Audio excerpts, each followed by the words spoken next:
Olá! Hoje o nosso papo é sobre um assunto que mexe com todo mundo: família. Mas vamos esquecer aquela imagem de comercial de margarina, tá? A gente vai explorar a verdade por trás dos laços que nos formam. Uma verdade que é bem mais profunda e, sejamos honestos, muito mais real. Essa frase já diz tudo, né? Ela é o nosso ponto de partida.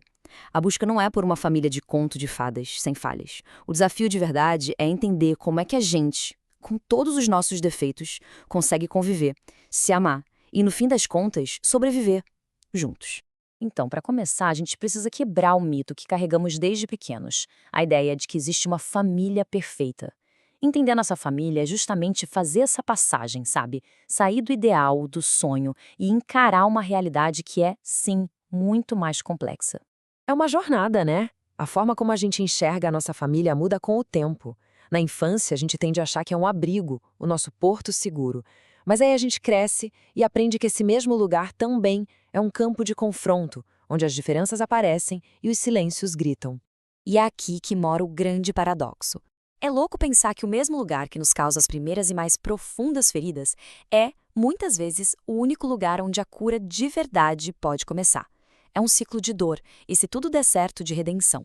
Mas por que essas dificuldades em família parecem ser algo tão universal? Para entender isso, vamos sair um pouco da experiência pessoal e buscar uma explicação mais profunda, uma que tem raízes teológicas.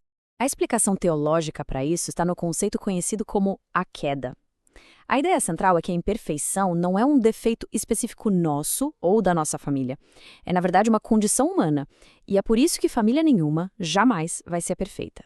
E essa história de família complicada não é invenção de hoje, viu? A própria Bíblia está cheia de exemplos. Traição entre irmãos, rivalidades, conflitos dos mais variados.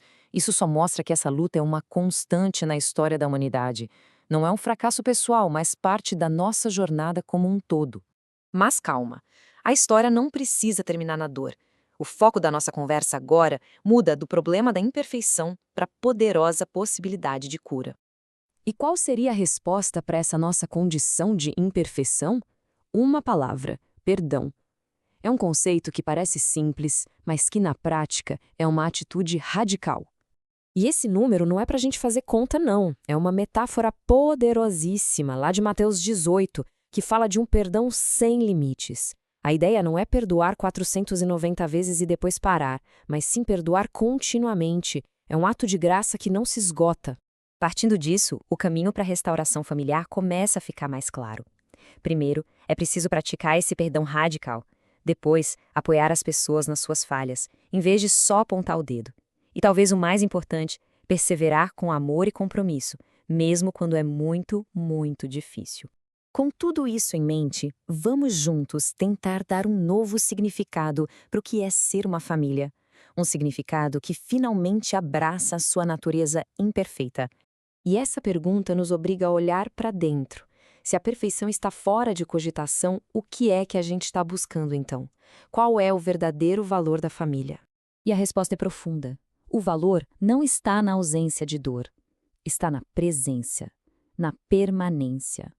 A família se define pelo compromisso de ficar, de pertencer, mesmo com todas as feridas e todas as falhas. A melhor metáfora para isso é a das raízes. Pensa um pouco. As raízes de uma árvore não são bonitas, né? São tortas, sujas, ficam escondidas debaixo da terra. Mas são elas que dão estabilidade, que nutrem, que garantem que a árvore não vai cair na primeira tempestade. Essa é a função da família. Ou seja, o poder dessas raízes imperfeitas é imenso. Elas nos dão chão, estabilidade, são a nossa conexão fundamental com o mundo e nos seguram quando a vida aperta. E é nesse solo fértil que a graça, o perdão e a redenção podem finalmente crescer. E para terminar, fica essa reflexão. Talvez o grande convite não seja para consertar ou embelezar as nossas raízes, mas sim para reconhecer com gratidão que são justamente essas raízes, com toda a sua imperfeição, que no fim das contas nos mantém de pé.